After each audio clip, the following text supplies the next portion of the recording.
সার্থকের বিদেশ চলে যাওয়ার দিনই বিশাল বড় এক দুর্ঘটনার শিকার হলো স্রোত। হ্যাঁ বন্ধুরা, ভিডিওতে লাইক দিয়ে দেখতে থাকুন। সার্থক যখন বিদেশের উদ্দেশ্যে এয়ারপোর্টের জন্য রওনা হবে, তার আগ মুহূর্তেই সার্থক বারবার করেই স্রোতের নাম জপতে থাকে আর বলতে থাকে যে পিসিমণি, স্রোতকে তো কোথাও দেখতে পাচ্ছি না। ঠিক সেই সময় পিসিমণি বলতে থাকে যে ওই মেয়েটাকে শেষবারের মতন যাওয়ার আগে আঘাত না করলেই কি নয়, নাকি যাওয়ার আগে ওর সাথে ঝগড়াঝাটি করার আর কোনো কিছু বাকি আছে বলতো? তাই শুধু শুধু মেয়েটাকে আর ব্যতিব্যস্ত করিস না তো। তখন সার্থকের বাবা বলতে থাকে যে ব্যতিব্যস্ত কী করবে, মেয়েটা বাড়িতে থাকলে তো করবে, কারণ মেয়েটা তো ওর বের হওয়ার আগেই বেরিয়ে পড়েছে।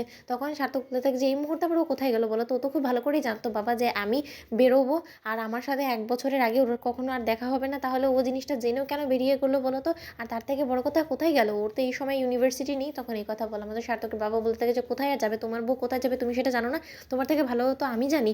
ও টিউশনস পড়াতে চলে গিয়েছে। আমি ওকে জিজ্ঞেস করেছিলাম যে সার্থকের বিদায় হওয়ার পর তো চাইলে তুই যেতে পারতিস। তখন স্রোত আমাকে বলল যে না বাবা, আমি আর যাই হোক না কেন আমার স্টুডেন্টদের সাথে কোনো রকম কোনো অবহেলা করতে চাই না, কারণ ওদেরকে বেস্ট সার্ভিসটা পে করাটা আমার হলো কি এটা ধর্ম। তার জন্য আমি আমার এই ধর্মে কোনো রকম কোনো কিছু কারচুপি করতে চাই না। এই কথা বলে ও বাড়ি থেকে বেরিয়ে পড়েছে। অন্যদিকে সার্থক বলতে থাকে যে আমি বেশ বুঝতে পারছি স্রোত, তুমি শেষ বেলাতে আমার মুখোমুখি হতে চাও না দেখে এরকম করে ফাঁকিবাজি করলে। ঠিক আছে, শেষ যাত্রায় না হয় আমার সাথে তোমার দেখা নাই হলো, কিন্তু আমি আশা করবো যে 1 বছর বাদে যখন আমি ফিরবো তখন হয়তোবা তোমার কিছুটা হলেও আমার প্রতি ভালোবাসা জন্মাবে। কারণ এই যাত্রায় তো আমি তোমাকে ভালোবেসে এমনভাবেই আঘাত খেলাম যে আমি এখন নিজেকে নিজে আর কোনো মতেই দাঁড় করিয়ে রাখতে পারছি না। আমি তোমার ভালোবাসায় এতটাই মগ্ন হয়ে পড়েছি যে তোমাকে ছেড়ে যাওয়ার কষ্টটা আমি কারো কাছে প্রকাশ না করতে পারলেও আমি ভিতরে ভিতরে গুমড়ে মুচড়ে শেষ হয়ে যাচ্ছি।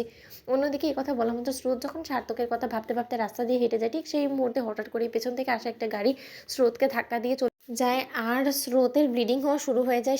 ঠিক সেটা দেখে পথযাত্রীরা স্রোতকে হসপিটালে নেওয়ার জন্য যখন তাড়াহুড়ো করতে থাকে, ঠিক সেই মুহূর্তে পথযাত্রীরা বলতে থাকে যে যে করে হোক না কেন ওনাকে বাঁচাতে হবে, কারণ এতটুকু কম বয়সী একটা মেয়ে এত তাড়াতাড়ি সড়কেই প্রাণ ঝরে যাবে সেটা আমরা কী করে দেখতে পারি? তাকিয়ে তাকিয়ে প্লিজ আপনারা পুলিশ কেস করুন বা যা মন চায় তা করুন, কিন্তু তার আগে মেয়েটাকে বাঁচানোর জন্য একটু প্লিজ আমাদেরকে সহায়তা করুন, আমরা ওনাকে হসপিটালে ধরে বেঁধে নিয়ে যাই। অন্যদিকে এই কথা বলা মাত্র পথযাত্রীরা বলতে থাকে যে এক্ষুনি না হয় আমরা ওনাকে হসপিটালে নিয়ে অ্যাডমিট করলাম, ওনাকে বাঁচানোর ব্যবস্থা করলাম, কিন্তু এটার কি গ্যারেন্টি আছে উনি বাঁচবে? কারণ ওনার তো যথেষ্ট পরিমাণে ক্রিটিক্যাল কন্ডিশন দেখেই আমরা বুঝতে পারছি, যে পরিমাণে রক্তক্ষরণ হচ্ছে তাতে তো দেখে আর মনে হয় না যে উনি আদৌ বাঁচবে। তখন পথযাত্রীরা বলতে থাকে যে দেখুন এখনই কোনো কিছু ভাবনা চিন্তা তো করে নেওয়াটা ঠিক না, কারণ বাঁচলে বাঁচতে পারে যদি কপালে থেকে থাকে, কিন্তু ওনার বাড়ির লোকেদেরকে জানানোর আগে তাড়াহুড়া করুন আর ওনার বাড়ির লোকেদেরকে যে যত শীঘ্রই সম্ভব প্লিজ খবর দেওয়ার চেষ্টা করুন। অন্যদিকে সার্থক বলতে থাকে যে তাহলে বাবা বের হলাম, তুমি প্লিজ আমি যদি কোনো রকম কোনো খারাপ কিছু তোমার সাথে করে থাকি প্লিজ ক্ষমা করে দিও, কোনো কিছু মনে রেখো না। আর পিসিমণি তুমি প্লিজ বাবার খেয়াল রেখো আর পাশাপাশি স্রোতেরও খেয়াল রেখো। আর বাবা তোমার ভরসায় কিন্তু আমি স্রোতকে ফেলে রেখে যাচ্ছি, তাই তুমি ওর খারাপ ভালো একটু বিবেচনা করে তারপরেই ওকে একটু সামলে রাখার চেষ্টা করো। আর পিসিমণি তুমি তো আছোই স্রোতকে দেখার জন্য প্লিজ। আর ও কিন্তু একদমই রাতে একা ঘুমোতে অভ্যস্ত না, ওর দিকে একটু খেয়াল রেখো। তো বন্ধুরা, ভিডিওটি ভালো লাগলে লাইক কমেন্ট শেয়ার করে সাবস্ক্রাইব করতে ভুলো না।